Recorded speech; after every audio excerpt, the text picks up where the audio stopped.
Good morning. Welcome to the Calaveras County Board of Supervisors meeting for November 26, 2024. We'll call this meeting to order and be heading towards closed session. Madam Clerk, can you please read the session? Closed session, item 1, pursuant to Government Code 54956.8, conference with real property negotiator Marcos Munoz, read potential purchase price and terms of payment for APN 042-015-032, negotiating party Jim Hereford. Item 2, pursuant to Government Code 54956.9D1, conference with legal counsel regarding existing litigation, County of Calaveras versus Tuscarnia Ranches Limited Partnership et al., Calaveras County Superior Court Case number 20CV45113. Item 3, pursuant to Government Code 54956.9D2, conference with legal counsel, re-anticipated litigation, one case, significant exposure to litigation. Thank you. Is there any public comment on these items? Is there any public comment online? We have no online public comment. Thank you. We will recess to closed session and return at 9 o'clock for a regular board meeting. Thank you.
We're ready.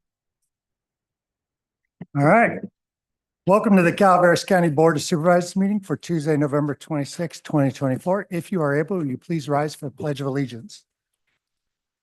Supervisor Pop, will you lead us this morning?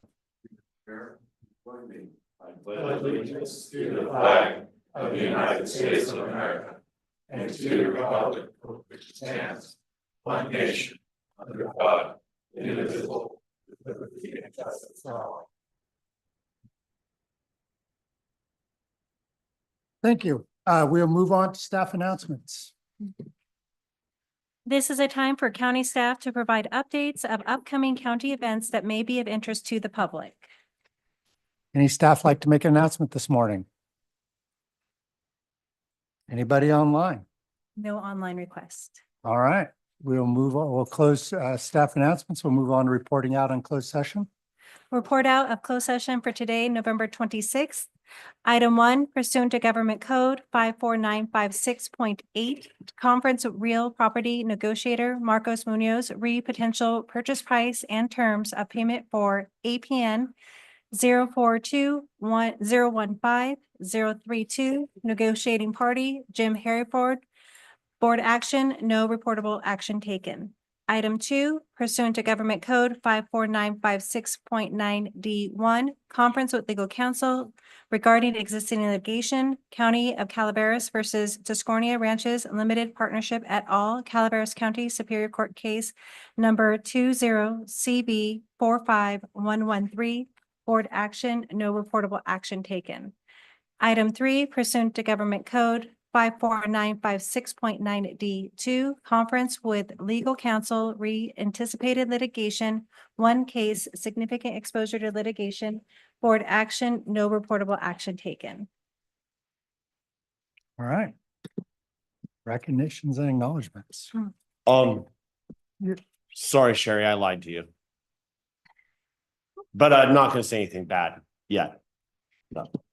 Okay, cool. Sorry, Sudesh. Item 4, proclamation, Clerk of the Board of Supervisors, adopt a proclamation honoring Sherry Rouge and congratulating her on her retirement. Thank you. I will pass the gavel to Supervisor Stopper.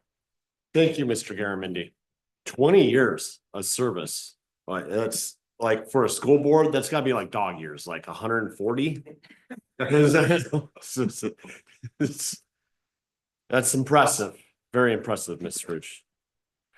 Whereas Sherry Rouge began her service on the Calaveras Unified School District Board in 2004 when she was elected as the trustee Area 1 representative and served as board president multiple times throughout your years of service.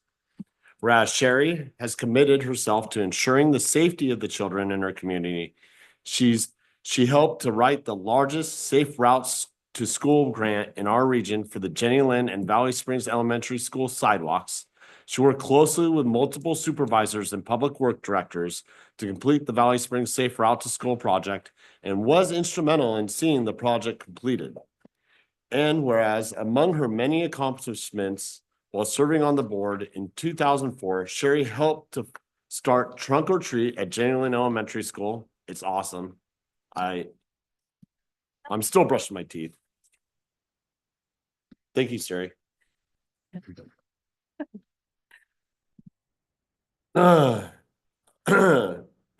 In 2006, she and a friend took over the Fine Arts Day event to remind students of the importance of creativity in education. Sherry also helped the school district pass a bond for the Calaveras High School Performing Arts Center. And whereas after the graduations of her son and daughter from Calaveras High School, Sherry has continued to dedicate herself to the community as a school board member, a Rotary member, president of the Chamber of Commerce, chair of the Calaveras Mariposa Community Action Agency, and participates in many other organizations. She is the current registrar and director of the Rotary Youth Leadership Awards Camp that annually takes 200 of our top male and female junior leaders from 55 high schools for a 4-day conference at 2 separate camps in Oakhurst, California. Whereas Sherry has previously served as North Stockton president and has served as president of West Calaveras Rotary, past president and charter member of San Andreas Rotary, which does all the volunteer work and fundraising for the park in San Andreas, hospice and Raging Cajun Festival. Awesome. And, oh yeah. Almost jumped the gun. I can't proclaim anything yet. Yeah, Sherry, I mean, this is an understatement of your accomplishments and your dedication to your community. I mean, it says here that, you know, you continuing your service for the kids beyond your kids graduating from high school. You know, I've talked to a couple more recent board members, you know, that were going for the board over there, and my first suggestion was don't do it. Parents can be scary. You know, I mean, we get a lot over here of grief to certain levels, but you know, when it comes to children, people take an extra step in their passion as they move forward. Would you like to come up and say something? You can share. I definitely would like to say more to you. I think John needs to come up and say a few words. Yes. And I will tell you, Sherry, a lot of you know, your success shows just from building relationships. And, you know, a lot of times, you know, we have big differences in opinions in many ends. I mean, you're on your way to becoming a saint. I was, you know, first miracle is bringing me around the corner a little bit, you know, over the years. So I was very passionate coming up, and you know, you building relationships. I mean, I think this guy here called me because your husband and him were talking, and he said, I need to do this. So there's another relationship he built from Many years. Many years. All of you. Yeah, no, I appreciate you guys. I mean, there are times that I couldn't do my job without you guys and your support. Not only personally as friends, but also as supervisors. Before you were supervisors, I've had connections with all of you. And so I do appreciate you all. I'm ready to turn in my gavel. I have one more meeting tonight. But I've served my community and I will continue. I'm not going anywhere. I'm still doing the chamber, still helping businesses, but I'm going to take off my school board hat for now. So, but thank you. Thank you, all of you, for your support. Bless you. Thank you. Any public comment? Thank you, Sherry. Mr. Roosh, would you like to say anything?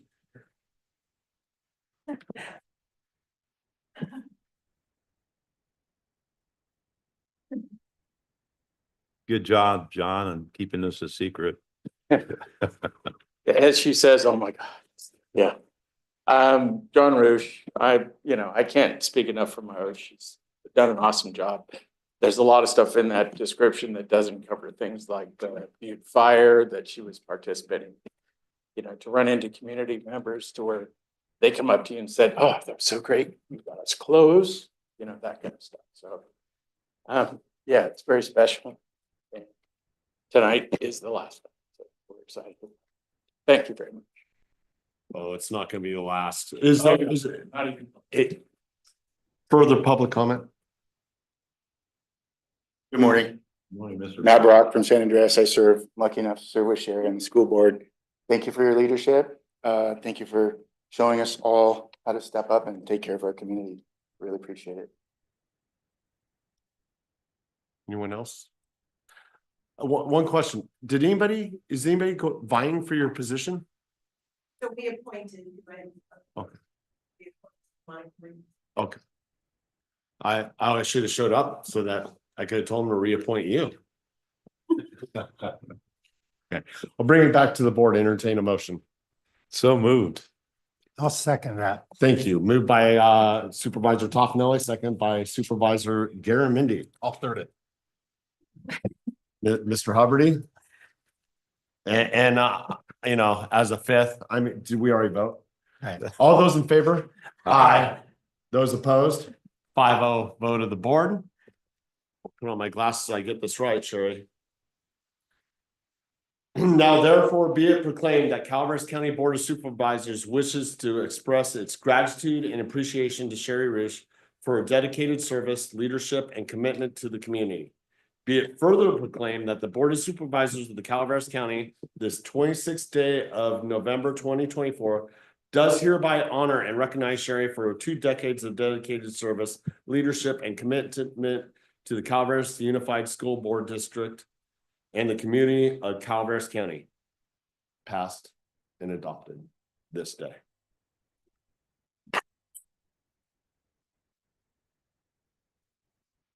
Yeah, come up and get a picture of them now.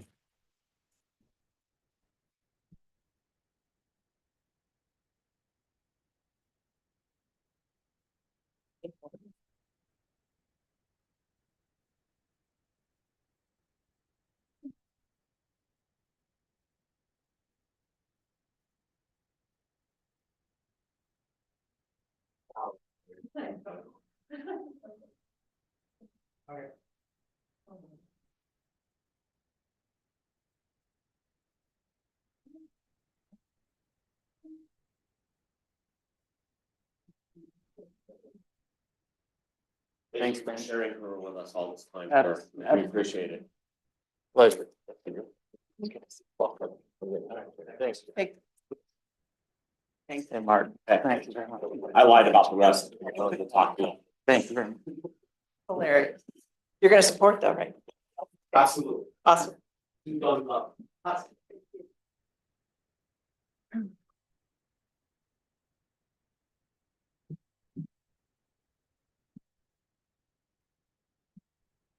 All right, let's go on to public comment. Thank you, Sherry. Any item of interest to the public that is within the subject matter jurisdiction of the board and is not posted on the consent or regular agendas may be addressed during the public comment period. California law prohibits the board from taking action on any matter which is not posted on the agenda unless it is determined to be an emergency by the Board of Supervisors.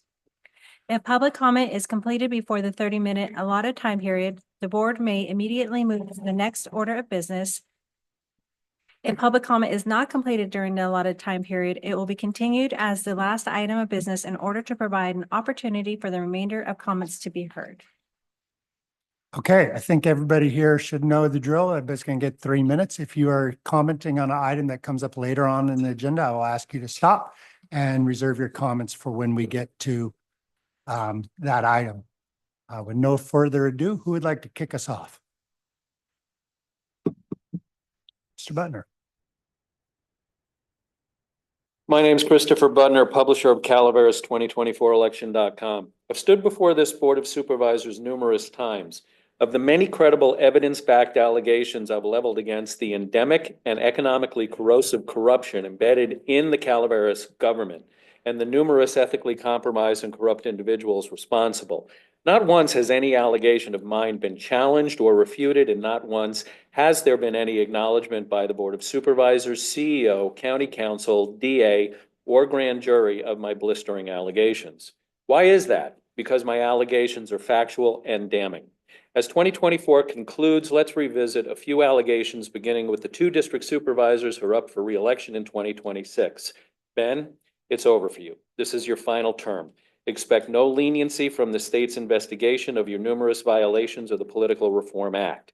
It's very reasonable to now anticipate you'll be fined tens of thousands of dollars for your many and repeated failures to comply with filing requirements for your Fair Political Practice Commission forms, despite having received explicit written warning from the state for your previous filing deception.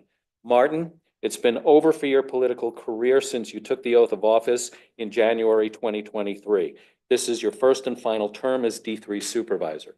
You collect, but you do not earn 2 full-time taxpayer-funded salaries for producing mediocre part-time results.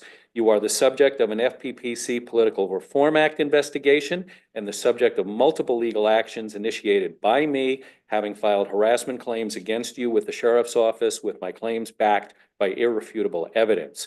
Of your many unethical acts, I allege that you as executive director fraudulently misrepresented the CVB's nonprofit corporation type for 3 years while repeatedly obtaining taxpayer TOT funding, and you've yet to be held accountable for repeatedly deceiving the public and the governments of Calaveras County and Angels Camp.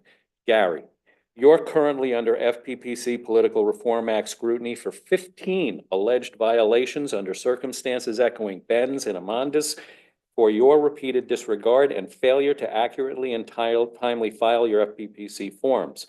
Amanda, you're currently under FPPC Political Reform Act investigation for your many repeated failures to comply with accurate and timely filing requirements of your FPPC forms. When you take the oath of office in January for a second term, you'll do so under a dark cloud for credible allegations of you having absconded with over $8,400 in union campaign contributions to your 2020 campaign.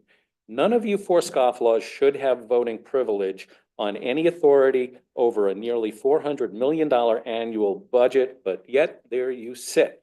My name's Christopher Butner. The website has been rechristened Calaveras2026election.com. Thank you. Their public comment. All right, we'll move on to the consent agenda. Consent agenda items are expected to be routine and non-controversial. They will be acted upon by the board at one time without discussion. Any board member, staff member, or interested party may request a removal of an item from the consent agenda for later discussion. Any board members like to pull an item from the consent agenda? I would like to pull item 15, just for a brief conversation. Is there any public in the room that would like to pull an item from the consent agenda? None. We have no online requests. No online. All right. Is there a motion to accept the remainder of the consent agenda? I'll make a motion. Moved by Supervisor Hubbard, second by Supervisor Fullendorf. All in favor? Aye. Carries 5-0. Move to item 15. Item 15, Agreement Administrative Office 1 Award RFP 24-1040-01-925 for construction management of the new behavioral health building to Veneer Construction Management, Inc. 2, authorize board chair to execute agreement 1040-2414 with Veneer Construction Management, Inc. in an amount not to exceed $1,127,020 for the term of November 12th, 2024 through May 31st, 2027. And 3, authorize the county executive officer or designee to assign amendments to the agreement, if any, so long as they do not affect the amount, the not to exceed amount. Thank you. I pulled this item, so I'll ask the question. And I already worked this through with Marcos yesterday, but I thought it'd be good for the board to understand. Marcos, my question is, this is a major project for the county. A lot of money going in and out the door. How will we cash flow this? I know we've got a grant, but I was hoping you could explain that so the board's aware. Good morning, Chair, members of the board. A great question. Supervisor Toffenelli touched on this many months ago. Also, he was asking a similar question. Typically, grants are either advanced or they are reimbursed. Advanced mean we receive the money in full, and as we work towards the grant, we spend it down. Reimbursement is when we have the expenses and then we reach out to the state to be reimbursed, and that process can take months, which create cash flow issues. This grant is none of those. This grant was awarded, it's $22.6 million. The state took the full amount and they set it aside in a state bank account. So the money is sitting there already. When we receive invoices, and we have already claimed 3 times, but when we receive invoices, we submit those invoices to the state and let them know we're looking to pay these invoices. They review the invoices and then they wire transfer the money from that bank account into the county coffers. Wow. So for example, we submitted invoices on November 14th. So that was Thursday, November 14th. We were notified on Friday, November 22nd, that the money was ready for a wire transfer. So then we processed that wire transfer. So that was 8 calendar days. So in terms of cash flow, it should not affect us from a cash flow, as we send the invoices to the state. Once they approve, then we submit the invoices for payment. So the county pays once the state gives us approval and wire transfers them to our coffers. So that's how this grant works. Again, the one issue where we may see a cash flow, just to be completely transparent, is we can only have one submittal open at a time. Therefore, if we are waiting from the money for some invoices. We cannot submit another request for money, which may add another week or two onto that timeline, but it will all be within that initial 30 days before we receive invoices. It's great news. Any questions from the board? Supervisor Toffenali. I do. Since that's transpiring that way, and it's going through the state and they're approving them. At the end of the project, is there any audits that could, on those invoices and them paying them? Are we up for an audit that they could say, well, wait a minute, Great, so they are auditing them before they release the funds. Okay. But I will have to double check and get you a correct answer if they're gonna be auditing afterwards as well, so. Any other questions? All right, thank you. Any public comment on this item? Any public comment online? We have no online public comment. Is there a motion from the board? So moved. Moved by Supervisor Stopper. Is there a second? I'll second. Second by Supervisor Toffenali. All in favor? Aye. Carries 5-0.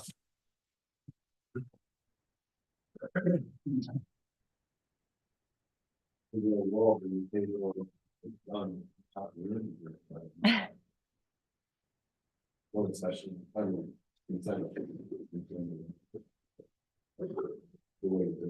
right, let's go on to item 17. Item 17, action item, Clerk of the Board of Supervisors. 1, select one member of the Board of Supervisors to act as the 2025 Rural County Representatives of California, Golden State Connect Authority, Golden State Finance Authority, and RCRC Environmental Joint Powers Authority, and one member to act as the alternate. And 2, appoint a 2025 second alternate for the ESJPA. Okay, I've served on this for the last 8 years. They've always been combined because they're usually at the same meeting. It doesn't have to happen that way. We could have 4 representatives to 4 committees if we want, or you could continue the way we've been doing it in the past. So with that, I will see who's interested. I would make a motion for someone, but Well, let's let them declare their interest first. Yes, I am interested. Okay, and are you interested in all these committees? And that's been an expression from another board member that would like. Would anybody else like a piece of this pie? I got CSAC. It's a big enough pie for me. Okay, so that's our primary. Any second? Who would like to be the alternate? I'm not interested, but I mean, there's also prospective other people. I've been the alternate for all the time, so I'm willing to let Martin if he wants to. I'd like to do it, yeah. Okay. So we have Amanda leading these up and Martin the alternate. We need one more alternate designated for ESJPA. As far as, and that's typically someone within the IWM, and whether it be the director or somebody else within staff, that's typically. And Cassie's been, between Jennifer and I, we've been going back and forth on who can attend the meetings, so. ESJPA. Yeah, Okay. and unless something had changed, I don't see her. I think we keep it static quo. So we can nominate her and abstention. Yeah. So Ms. Cashy and Ms. Alice as alternate too, or are we just sticking with Jennifer Cashy? How many do we need? We only need one, but I didn't know if we needed to It can have. be they can be changed later if Correct. needed, correct? Let's So go let's with do Jen. the clock. She's head of IWM. I'll count on that being great. Perfect. Okay, so the motion, as I understand it, would Yeah. be for Amanda to be primary, Martin's the alternate, And Cashy, and the third. Kashi is the third for ESJPA. Oh, you said it for me, Jack. Thank you. Just making sure we're all Barring clear. any public comment. Okay. Is there any public comment on this item? Is there any public comment online? We have no online public comment. Mr. I'll volunteer Jennifer Cashy. She, all right. And Ms. Foldorf expressed her willingness, I think I twisted her arm enough the other day, possibly, hopefully. And Mr. Hubbardy, yes. Okay, so that's the motion. Okay. Is there a second? I'll second. Second by Supervisor Toffenali. All in favor? Aye. Carries 5-0. Congratulations, guys. Thank you. You'll enjoy it. Thank you. It's a good crew. I All have right. some requests. Item 18. Item 18, resolution planning, 1, find project exempt from CEQA, 2, conduct a public hearing, and 3, adopt a resolution establishing Williamson Act contract number 393 for a total of 305.41 acres for Mark Bolger as trustee of the Bolger Living Trust. Gina, welcome. Good morning. How's everyone? I can't see. This is yes. I'm Yes, sorry. I'm opening a public hearing. thank you. Thank you, Ms. Stopper, for a reminder. Okay, starting things off. The planning department received a California land conservation application from Mark Bolger on August 2nd, 2024, proposing to enter 305.41 acres of land into an agriculture preserve and to establish Williamson Act Contract 393. The subject parcel is comprised of 2 assessor parcels, APNs 521790 and 502327, both located off of Hunt Road, approximately 3.75 miles west of the Hunt Road and Highway 4 intersection near Copperopolis. The California Land Conservation application actually serves as both an application to establish a Williamson Act contract in addition to an agriculture preserve.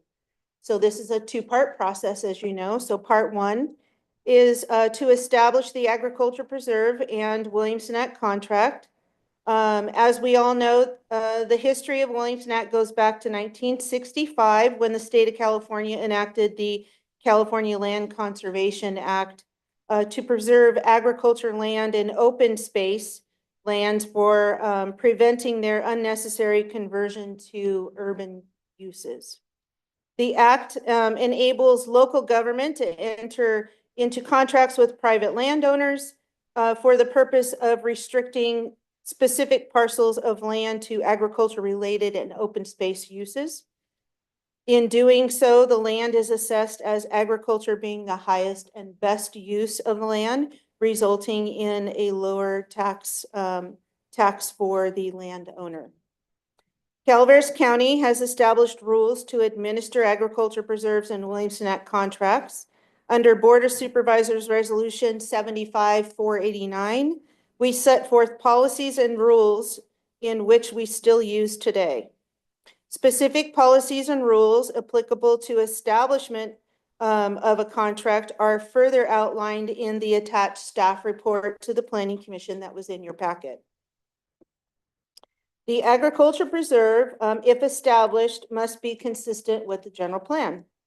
The resource production element of the general plan sets policy encouraging the continuation of continued participation in the Williamson Act and agriculture preserve, as well as other agriculture-related long-term conservation programs. These parcels are designated by the general plan as resource production. This land use designation identifies lands capable and primarily used for agricultural purposes. Located in the Salt Spring Valley, this area of our county is known to support a diversity of agricultural operations, including livestock grazing, grapes, and small orchards. And it looks as though I managed to leave part of my presentation back in the office, but that's okay. So in addition, the parcels, one of the minimum requirements is that the parcel actually has to be a minimum of 100 acres. So this is a, this land, 305 acres, is actually comprised of 2 assessor parcels, but it's 1 legal parcel. And so the 305 acres actually meets the minimum. There was a feasibility study that was done for this particular property conducted by our agricultural farm advisor for the county, Scott Oneto, making a finding that the parcel has a capability of earning a total of $54 and some odd cents in agriculture production on an annual basis. The application itself has identified this property as a cattle grazing operation with a capability of producing $13,500 annual from that operation. So it's meeting all of the minimum requirements. This application was heard by your appointed Agriculture Advisory Committee, and they went ahead and considered the entire application. Upon discussion within a unanimous vote, they voted for you to recommending that you actually establish the contract. So this project is actually exempt from CEQA. And we find that it's meeting all of the minimum requirements for establishment. So our recommendation to you is that you actually establish this contract for a total of 305.41 acres of land. All right, any questions from the board? Any public comment on this item? Would like to make a public comment? All right, seeing none, any public comment online? We have no online public comment. Seeing none, I will close the public hearing and seek a motion. So moved. Moved by Supervisor Stopper. Is there a second? No, it's Okay, you can have it. second. Second by Supervisor Toffenelli. All in favor? Aye. Carries 5-0. Thank you. Item 19, I believe, is yours too, Gina. Item 19, ordinance planning. 1, find a project exempt from CEQA. 2, authorize summary publication and a brief property description. 3, conduct a public hearing. And 4, adopt an ordinance amending the zoning of APNs 050-023-027 and 052-017-090 for general agricultural to agricultural preserve for Mark Bolger as trustee of the Bolger Living Trust due to the establishment of an agricultural preserve and Williamson Act contract number 393 totaling 305.41 acres. So now that you have voted to establish the Agriculture Preserve and Williamson Act contract, part 2 is to consider land use application 2024-058, which is a zoning amendment to rezone APNs 521790 and 502327 from the current A1 General Agriculture Zone to AP Agriculture Preserve. The purpose of the AP zone is to protect and preserve lands for intense agriculture and ranching production. Agriculture preserve zoning applies to lands for which the Williamson Act contract has been executed. The AP zone may also be utilized for open space protection and preservation under the Williamson Act. All of the permitted and conditional uses allowed in the AP zone, which are developed and operated in conformance with Title 17 and county rules administrating agriculture preserves and Williamson Act contracts, are determined by the Board of Supervisors to be compatible with the definition of agriculture, recreational, and open space uses of the land, and thus a use authorized in the agriculture preserve zone and for lands under the Williamson Act contract. This zone is compatible with the resource management, resource production, working lands, rural transition, and rural residential general plan land use categories. On October 24th, the Planning Commission took under consideration this application. With a unanimous vote of present commissioners, the Planning Commission recommended approval of the AP zoning upon establishment of the contract. This project, in addition to the establishment of the contract, are both projects under CEQA categorically exempt under Section 15.317. Likewise, the Planning Commission or the Planning Department's recommendation is to amend the zoning of APNs 521790 and 502327 from A1 General Ag to AP Ag Preserve, signifying the establishment of the Williamson Act and of the Williamson Act contract and agriculture preserve for Mark Bolger. Questions or comments from the board? Public comment. Is there any public comment on this item? Is there any public comment online? We have no online public comment. Seeing none, I'll bring it back for the board for a motion. So moved. Moved by Supervisor Stopper. Is there a Second. Second by Supervisor Toffenelli. All in favor? Aye. Carries 5-0. Thank you. Thank you. Thank you, Gina. Thanks, Gina. All right. Item 17, or excuse me, supervisor announcements. In compliance with Government Code 53232.3D, board members shall provide brief reports on any meetings attended at the expense of the local agency and may make other announcements or report out. All right, Supervisor Stopper, the lights on so you can begin. CSAC. It was interesting, a lot of things talked about, sat down, one meeting when it came to flood and, implementation by the counties, with, response and preparation. Mr. Pack did a presentation, our former Public Works Director. He did a presentation there, and we're working with a lot of the same issues that we're dealing with Cosgrove Creek when it comes up there in Butte County. So, some interesting information there.